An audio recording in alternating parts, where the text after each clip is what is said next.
in. Mr. Atta is amongst us. It's in Abo. He just left the invited guests after exchanging greetings with them. It's with the staff of Abo Senior High School.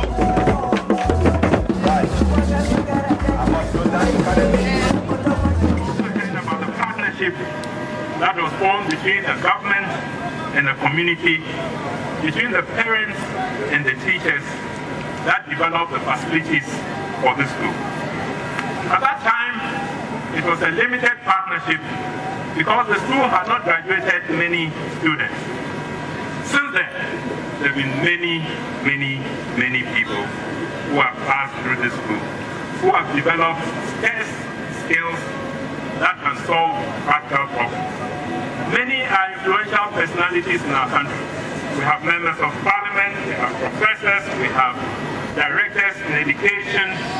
Some of them live and work abroad and can summon expertise not easily available at home to help to develop the school further. We need to mobilize all those resources to help us to develop our senior high schools. Of the community, of the government, of parents, of teachers, and of past students to address the significant problems that you face, particularly the issue of infrastructure that the headmistress has noted, and of facilities that both the senior prefect and the guest speaker have also asked. All said and done, would the President John Dramani Mahama honor the ABORSCO invitation to become the first sitting president to attend any of the school's programs in the past 6 decades?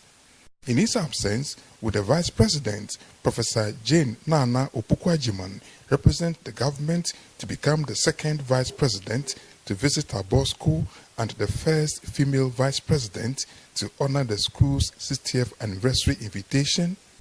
Saturday, 21st February 2026 will tell the new history and story of ABORSCO. Arise and shine, ABORSCO. Benjamin Makafia Tipo, reporting from ABORSCO.